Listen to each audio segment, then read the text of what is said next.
71. Pelagianism. Chalcedon Report number 38, October the 1st, 1968. One of the deadliest errors of our day is the failure of political science.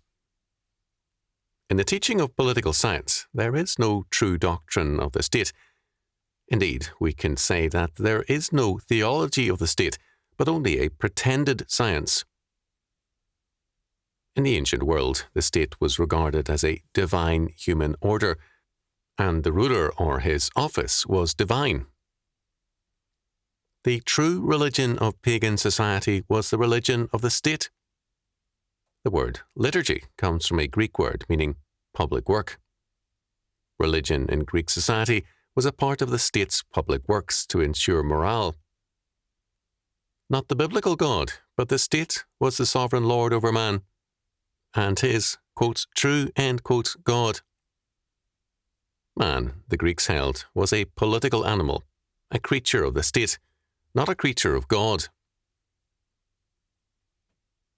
When Christianity began to spread throughout the Roman Empire and beyond it, the biblical doctrine of the state under God went with it. The result was a life and death struggle between the church and the state, between two rival theologies. Christ or Caesar? Who was man's true Lord and Master?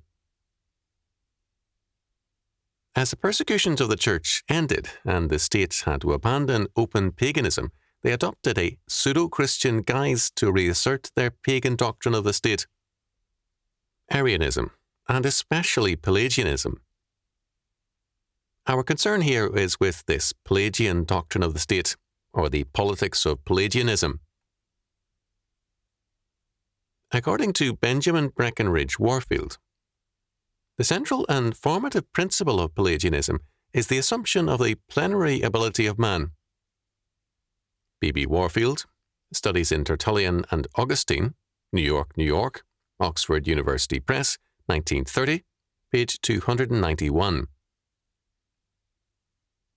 Pelagianism believes in the natural goodness of man. It is not man who is evil, but his environment. The state also is naturally good, and is therefore to be trusted with all the powers necessary in order to cope with an evil environment. The Pelagian state believes in a state-created paper money rather than the intrinsic value of precious metals, of gold and silver. The Pelagian state sees itself in every realm as a source of standards and values. The real and major revolution of the modern age is the revolution from a biblical to a Pelagian doctrine of the state. This revolution began in the, quote, medieval, end quote, period. Such figures as Frederick II represented the growing Pelagian doctrine. It flourished in the Renaissance, and it triumphed with the Enlightenment. The faith of modern man is Pelagianism. As a result, literature abundantly reflects this faith. It shows us the hero as one who stands for truth or Edenic innocence and is victimized by society, as in Truman Capote, Jean Stafford, James Purdy, and others. The hero is a lonely youth, exposing the corrupt adult world. Salinger's The Catcher in the Rye.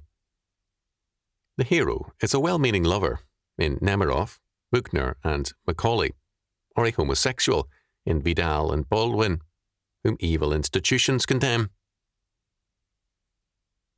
In time of organization, Eros is utterly disorganized. The Negro especially is seen as the poor innocent condemned by an evil society, and so on. See Joseph J. Waldmeyer, editor, Recent American Fiction, Some Critical Views, Boston, Massachusetts, Houghton Mifflin, 1963, page 31.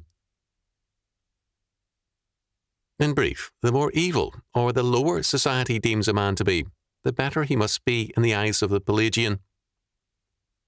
It is the debased, the pervert, the criminal, and the shiftless who, ipso facto, represent the most oppressed and downtrodden, the most naturally good of society. As a result, the hero for modern fiction, and increasingly the hero for modern life and politics, is increasingly the lowest kind of man. The worst elements are subsidized, lionized, and catered to, because, in the eyes of Pelagians, they are really the best. The law-abiding and orderly people become a part of the evil environment. If they were good, they would revolt. To revolt is a sign of natural goodness. Thus, the more Negroes riot and revolt, the better they are in the eyes of the Pelagians. If they are godly, they are overlooked. Pelagian churches hold to a similar anthropology or doctrine of man, and because virtually all churches are Pelagian today, they attack God, the supreme environment, and glorify revolutionary man, the innocent and holy victim.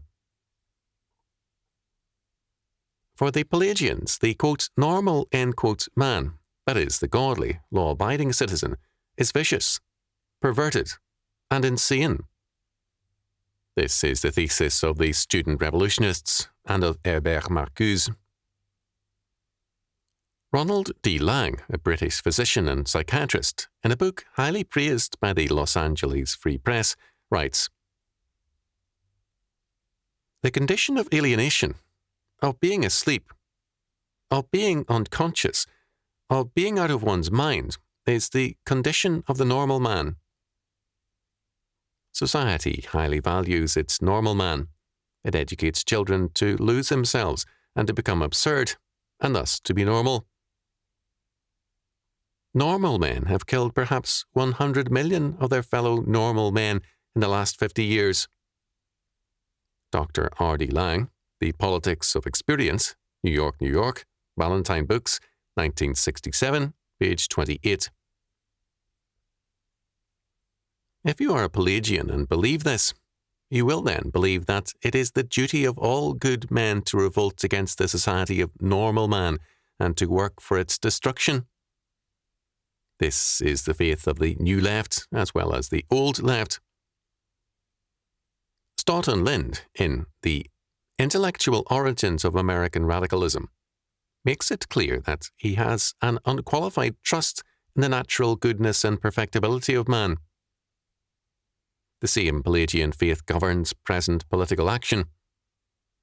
The rioters are subsidized and catered to. The welfare recipients are treated with increasing favor. Welfare recipients are encouraged to act as though the state owes them a living. In New York City, 1 out of 7 receives welfare, and 1 out of 6 babies born is illegitimate. The law-abiding are penalized.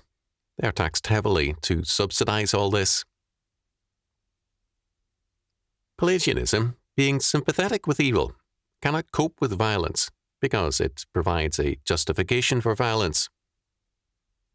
Abby Hoffman, 31, a Yippie leader in the Chicago disturbances, declared to the liberal New York Post, "They call us hardcore anarchists with plots to overthrow the government. Well, that's not a secret. That's always been the case. So what's the big deal? So far as I'm concerned, we totally won the Battle of Chicago. I've just written a book about it. Its title is Revolution for the Hell of It." Meet Abby Hoffman, Los Angeles Herald-Examiner, September the 10th, 1968, page B2. How can a Pelagian cope with an attitude which he creates and justifies? In foreign affairs, a Pelagian state will believe that, because men and nations are naturally good, the response to goodness will be goodness also. Include the enemy as a friend and a co-worker, and all will ultimately be well, because he is not really evil. Thus, on Monday, September the 9th, 1968, a 31-nation Committee of the United Nations convened to draft a new international agreement aimed at defining principles for friendly relations and cooperation among UN member countries. Committee members included the Soviet Union and Czechoslovakia. Ultimate irony, Los Angeles Herald-Examiner, September the 9th, 1968, page A17. Meanwhile, a Pelagian, a retired Supreme Court Justice, Tom C. Clark, insists that society is to be blamed for the increasing crime rate. Why the crime rise? Parade, June 2nd, 1968, page 4. This Pelagian trust in the goodness of man goes deeply into our culture, into the modern mind everywhere. Police report that a sizable proportion of rape victims invited trouble by being too trusting. One of the most startling things I ever encountered was a report of a woman in the rape of Shanghai in the 1930s. Her reaction was almost beyond belief. Repeatedly raped by the soldiers, her one thought was that she could hardly believe it was really happening and that men could actually act that way. A generation so blind, so deeply devoted to a Pelagian faith, is incapable of coping with evil because it cannot recognize evil in itself or in other men.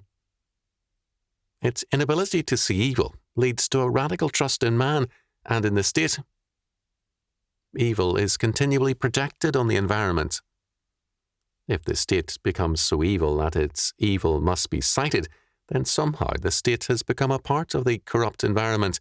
It is the establishment, and it must be overthrown and replaced with a pure regime. The New Left regards the establishment as a part of the evil, oppressing order of the past, of priestcraft and religion. It insists that we have evil rulers, but a good, misguided people. Many pseudo-conservatives share this opinion, and they tell us also that the Church has evil leaders, but good, misguided members. This is the Pelagian theme of moral man and immoral society. On the contrary, however, it can with justice be said that our leaders in church and state are better than we deserve. In neither church nor state do we find men of moral courage, that is, the courage of their convictions. They are pushed by the mob rather than leaders of it, whatever their position.